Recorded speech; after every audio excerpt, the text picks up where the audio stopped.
आज मैं लेकर आई हूँ गोंद पाक की रेसिपी, जो सर्दियों में सबसे हेल्दी और टेस्टी रेसिपी है। रोज़ एक पीस खाओ और सर्दियों में चुस्त दुरुस्त रहो। ये जोड़ों का दर्द और कमर दर्द को दूर भगाने वाली, हड्डियों को मजबूत करने वाली, साथ ही बच्चों की इम्यूनिटी को बूस्ट करने वाली रेसिपी है। ये बहुत ही कम इंग्रेडिएंट्स से जो हमारे घर में अवेलेबल होते हैं, उनसे इजीली इसको हम घर में बना सकते हैं। तो चलिए बनाना शुरू करते हैं। तो गोंद पाक बनाने के लिए मैंने यहाँ पे ये गोंद ले लिया है। ये तकरीबन 180 ग्राम के करीब है और आप देखें तो 1 कटोरी गोंद है ये। तो सबसे पहले इसको मिक्सर में डाल के हम पीस लेते हैं, थोड़ा बारीक कर लेते हैं इसको। तो ये देखिए मैंने गोंद को पीस लिया है, एकदम बारीक पाउडर नहीं किया है मैंने, आटे के जैसा नहीं पीसा है मैंने इसको, जैसे सूजी होती है ना उतना बारीक मैंने इसको पीसा है। तो चलिए अब हम नेक्स्ट प्रोसेस की ओर चलते हैं। तो मैंने यहाँ पे एक कढ़ाई गैस पे चढ़ा ली है। आप ध्यान रखिए कि जो आप कढ़ाई में गोंद पाक बना रहे हैं वो थोड़ी भारी तले की होनी चाहिए। इसमें मैंने 1 टेबलस्पून घी की डाली है और हम गोंद पाक में जो भी ड्राई फ्रूट्स ले रहे हैं वो इसमें डाल के हल्के फ्राई कर लेंगे।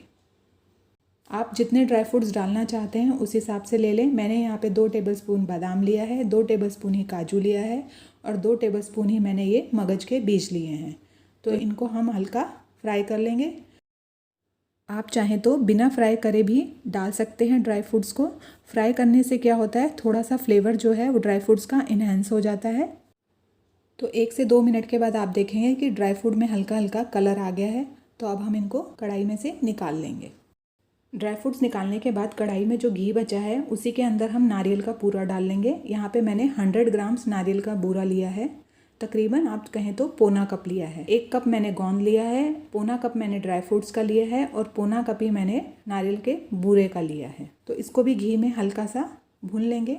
ब्राउन नहीं करना है, एकदम लो फ्लेम पे इसको भूनना है। इसका कलर नहीं चेंज होना चाहिए। हल्की सी नारियल के सिकने की अरोमा आने लगे तो आप गैस को बंद कर दें और इसको कढ़ाई में से निकाल लें। 1 से 1.5 मिनट के बाद देखेंगे नारियल हमारा भुन गया है, उसमें अच्छी सी खुशबू आने लग गई है। तो इसको भी हम कढ़ाई में से निकाल लेंगे। अब इसी कढ़ाई में मैंने 1 कटोरी आटा ले लिया है। आप 1 कटोरी नाप की रख लीजिए, उसी कटोरी के हिसाब से सारी चीज़ें ले लीजिए। हमने 1 कटोरी गोंद लिया है तो यहाँ पे 1 कटोरी ही आटे का मैं यूज़ कर रही हूँ। तो अब हम इसमें घी डालेंगे।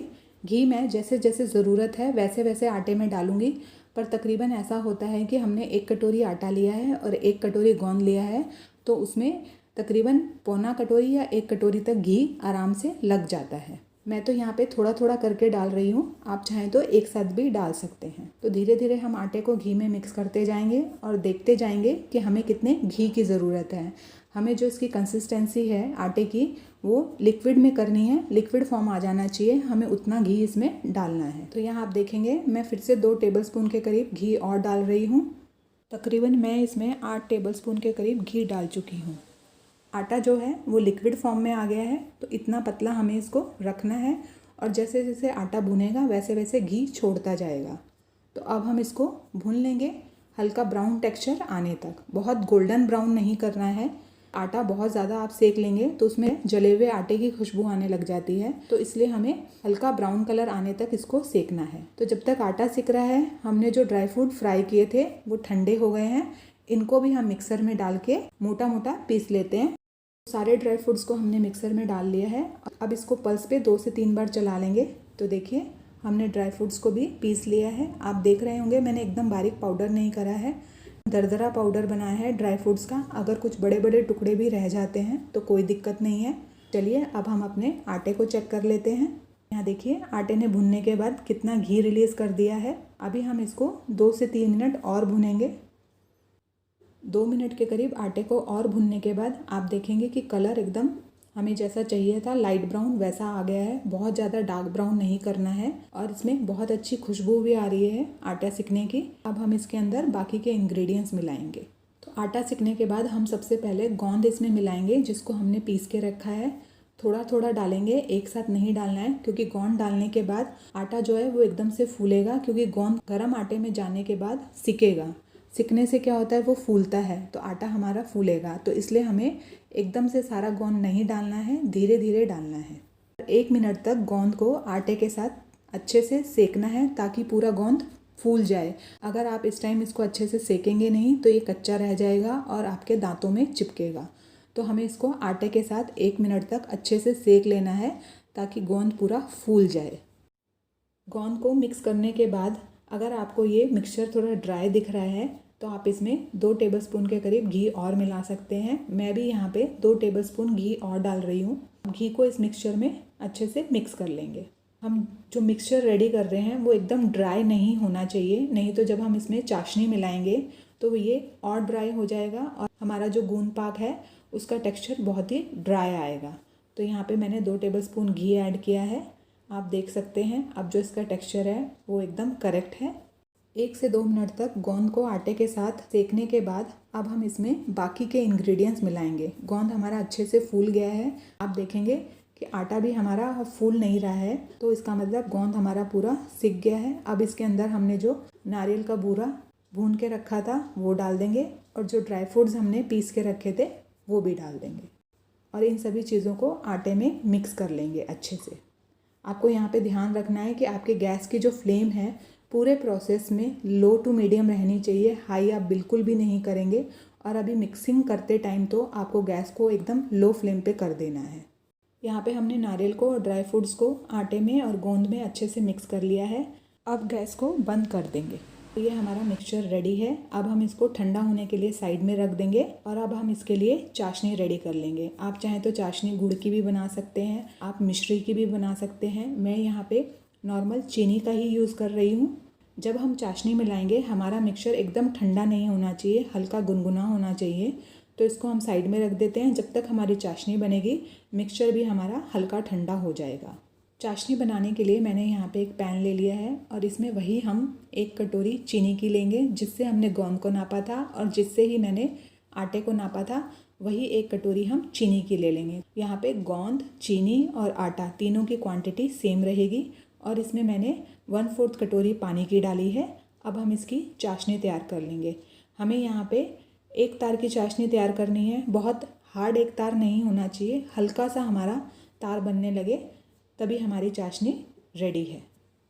2 से 3 मिनट तक चाशनी को पकाने के बाद हमारी चाशनी रेडी है। मैं आपको बता देती हूँ, देखिए चेक करके चम्मच पे थोड़ी सी चाशनी ले लेंगे और उसको थोड़ा ठंडा कर लेंगे और उसके बाद उंगली और अंगूठे के बीच में लेके हम ऐसे तार बनाएंगे। तो आप देख रहे होंगे यहाँ पे तार बन रहा है और टूट भी रहा है, तो इसका मतलब हमारी चाशनी रेडी है। हमने बहुत हार्ड 1 तार नहीं बनाया है, हल्का सा 1 तार चाशनी का बनने लगा और हमारी चाशनी रेडी है। अब इसके अंदर हम थोड़े से इंग्रेडिएंट्स ऐड करेंगे। यहाँ पे मैंने 1 टीस्पून इलायची पाउडर डाला है, 1 पिंच मैंने इसमें जायफल का पाउडर डाला है और 1 पिंच ही मैंने इसमें जिंजर पाउडर डाला है। इन सभी को चाशनी में मिक्स कर देंगे। अब इस चाशनी को हम मिक्सचर में डाल देंगे। सारी चाशनी को हमने मिक्सचर में डाल दिया है। यहाँ पे आपको ध्यान रखना है कि चाशनी तो हमारी गर्म है, पर जो हमारा मिक्सचर है वो एकदम गुनगुना होना चाहिए, बहुत ज़्यादा गर्म नहीं होना चाहिए। अगर बहुत ज़्यादा गर्म होगा तो उसके अंदर हम गर्म चाशनी डालेंगे तो जो हमने गोंद पाक का मिक्सचर रेडी करा है वो घी छोड़ देगा। अब चाशनी को पूरे मिक्सचर में मिला लेंगे। तो यहाँ आप देखेंगे कि चाशनी को पूरे मिक्सचर में मिलाने के बाद मिक्सचर ने कढ़ाई छोड़ दी है, तो इसका मतलब हमारा मिक्सचर परफेक्ट है। अब हम इसको ट्रे में डाल के सेट कर देंगे। मैंने यहाँ पे एक ट्रे ले ली है, उसको सबसे पहले हम घी से ग्रीस कर लेंगे। आप चाहें तो थाली में भी इसको सेट कर सकते हैं। तो सबसे पहले मैंने इस ट्रे को घी से सेट कर लिया है और अगर आपके पास बटर पेपर नहीं है तो आप ऐसे एक A4 साइज़ की प्लेन शीट ले लें और उसको इस ट्रे में सेट कर दें। हमने नीचे तो घी लगाया ही है, हम इस पेपर के ऊपर भी घी लगा देंगे। इससे क्या होगा, हमारा बटर पेपर रेडी हो जाएगा। तो आप ऐसे भी बिना बटर पेपर के अपनी बर्फ़ी को सेट कर सकते हैं। तो इसको अच्छे से घी से ग्रीस कर देंगे पेपर को। तो रेडी है हमारा बटर पेपर। अब इसके अंदर हम सारे मिक्सचर को डाल देंगे। सारे मिक्सचर को ट्रे में डालने के बाद मैं यहाँ पे एक कटोरी की सहायता से इसको प्रेस करके अच्छे से ट्रे में सेट कर रही हूँ। कटोरी से सेट करना ईजी हो जाता है। चारों कॉर्नर से अच्छे से इसको दबा दबा के सेट कर देंगे। तो सारे मिक्सचर को हमने कटोरी की सहायता से अच्छे से ट्रे में सेट कर लिया है। बर्फ़ी को हम ऊपर से ड्राई फ्रूट्स और गोंद से गार्निश करेंगे। यहाँ पे ध्यान रखिएगा कि मैंने ड्राई फ्रूट्स और गोंद सभी को मैंने पहले घी में फ्राई करा है। ये कच्चा गोंद नहीं है, घी में फ्राई किया हुआ गोंद है। अच्छे से चारों तरफ ड्राई फ्रूट्स डाल के इसको अच्छे से गार्निश कर लेंगे। अब सारे ड्राई फ्रूट्स डालने के बाद हम फिर से इनको कटोरी की सहायता से प्रेस कर देंगे ताकि ये बर्फ़ी में अच्छे से सेट हो जाए, निकल निकल के गिरे ना। आप ऐसे प्रेस कर देंगे तो वो बर्फ़ी में जाके अच्छे से सेट हो जाएंगे। तो बर्फ़ी के ऊपर ड्राई फ्रूट्स और गोंद को सेट करने के बाद हम इसको आधे घंटे के लिए छोड़ देंगे ताकि ये थोड़ी सेट हो जाए। तो यहाँ पे आधा घंटा के करीब हो गया है। अब हम इसको चाकू से पीसेस में कट कर एकदम परफेक्ट टेक्सचर आया है, ना तो बहुत हार्ड है और ना ही बहुत सॉफ्ट है। आप देख रहे होंगे जब मैं कटिंग कर रही हूँ तो इजीली कटिंग कर पा रही हूँ। तो इसको मैंने नॉर्मली स्क्वायर शेप में कट किया है। हमारे राजस्थान में तो ये सर्दियों में बहुत बनाया जाता है और खाया जाता है। तो यहाँ पे हमने इसको पीसेस में कट कर लिया है। अब हम इसको 1 से 2 घंटे के लिए छोड़ देंगे ताकि ये थोड़ी और ड्राई हो जाए।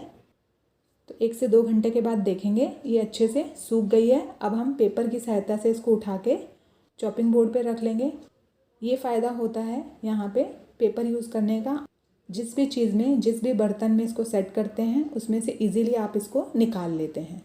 तो ये देखिए हमारा गूंद पाक रेडी है।